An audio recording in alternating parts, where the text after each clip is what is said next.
सृष्टि बचपन से ही दिखने में सुंदर नहीं थी, लेकिन अमीर बाप की बेटी सृष्टि पर उसकी माँ जान छिड़कती।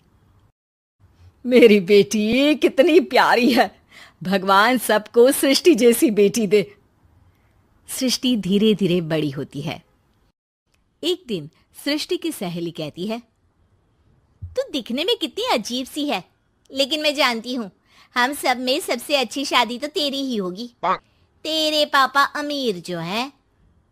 और बता नहीं सकते यार, दहेज तो हर कोई देता है, ये क्या ज्यादा ले जाएगी अपने पति के लिए? अरे बड़े शहर में कोठी है इसके पापा की। अरे पापा की है ना, कौन सी इसकी है? इसकी होती तब तो कोई भी लड़का इससे शादी कर लेता। अरे पापा की मतलब पापा की है तो मेरी ही है ना? किसने कहा?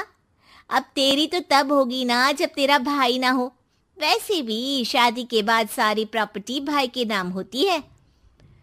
सृष्टि समझ जाती है कि उसे किसी भी हालत में माँ बाप की सारी प्रॉपर्टी को अपने नाम करना है, लेकिन कैसे?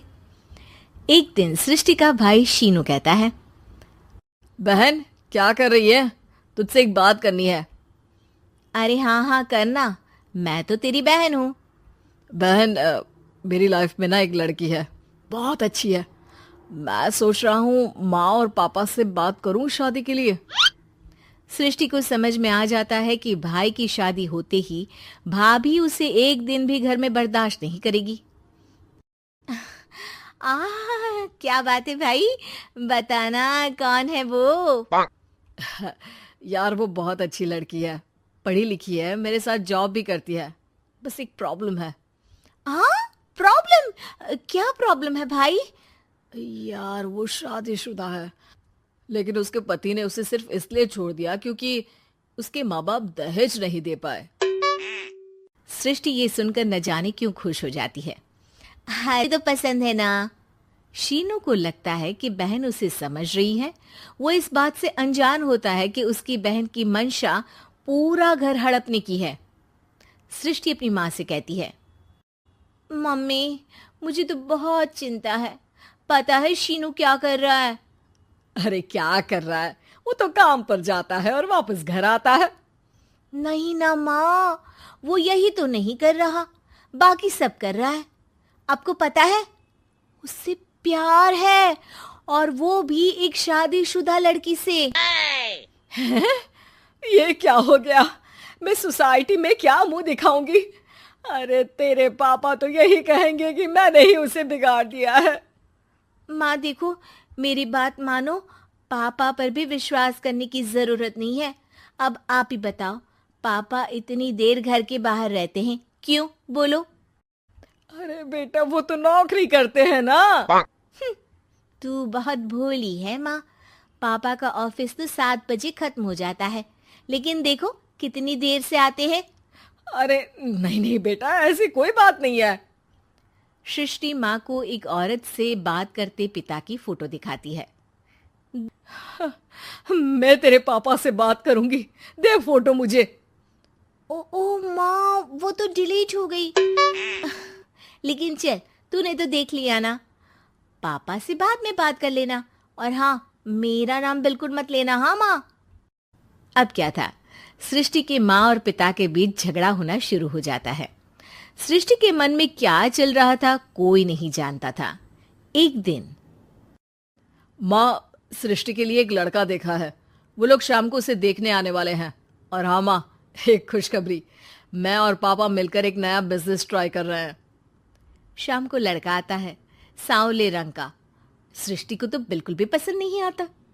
लड़की की माँ कहती है, लड़की का चेहरा तो कोई खास नहीं, लेकिन अगर मेरे बेटे को आप लोग सेटल कर दें तो मैं उसकी शादी आपकी बेटी से करवा दूं।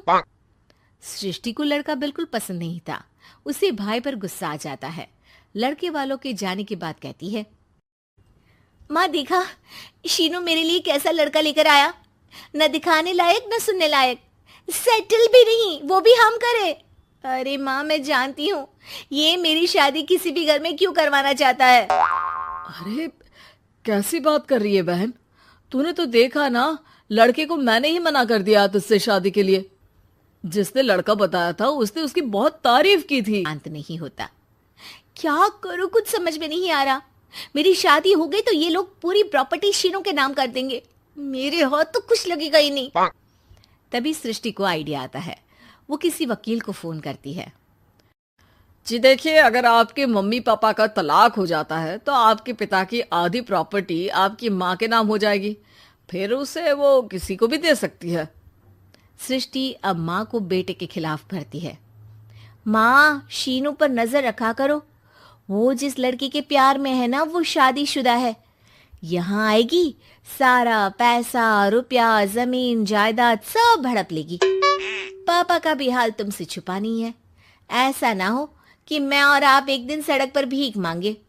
हे भगवान, मैं तो जीते जी मर जाऊंगी अगर ऐसा हो गया तो। ऐसा हो गया नहीं माँ, ऐसा ही होगा। अभी समय है, आगे का सोच लो। मैं तो कहती हूँ पापा से आधी प्रॉपर्टी लेकर अलग हो जाओ। पापा की आधी प्रॉपर्टी भी हम लोगों को अगर मिल जाती है ना, तो अगले 7 जन्म सफल समझो। बेचारी माँ बेटी के कहने पर पति से तलाक लेकर अलग हो जाती है। सृष्टि अब पैसों से गाड़ी और अपने दूसरे महंगे शौक पूरे करने लगी। उसके दोस्त भी उसके पैसे इस्तेमाल करते। सृष्टि, कल तुम कहाँ थी? मैं सारा दिन घर पर अकेली थी। तो मैं क्या करूं? मैंने ठेका तो नहीं लिया है ना तुम्हें संभालने का। माँ को सृष्टि से ये उम्मीद नहीं थी। वो बैठकर रोने लगती है। वहीं उसका पति यानी कि सृष्टि के पिता आ जाते हैं। मैं जानता था कि तुम्हारा यही हाल होगा, तो आपने मुझे रोका क्यों नहीं? मैं रोकता तो तुम रुकती क्या? सृष्टि के कहने पर तुमने मुझ पर अपने बेटे पर शक किया, लेकिन तुम ये भूल गई कि कैसे हम दोनों ने मिलकर जीवन में इतना सब खड़ा किया। माँ पति के गले लग जाती है। मुझे माफ कर दीजिए, मैंने आपकी कमाई का एक बड़ा हिस्सा गवा दिया। कोई बात नहीं, तुम साथ हो तो मैं ऐसी 7 प्रॉपर्टी खड़ी कर दूंगा। तभी वहां सृष्टि आ जाती है रोते हुए। माँ, मयंक ने मुझे छोड़ दिया। वो बोल रहा था जब तक मेरे पास पैसे थे तब तक ही वो मेरे साथ था। पापा,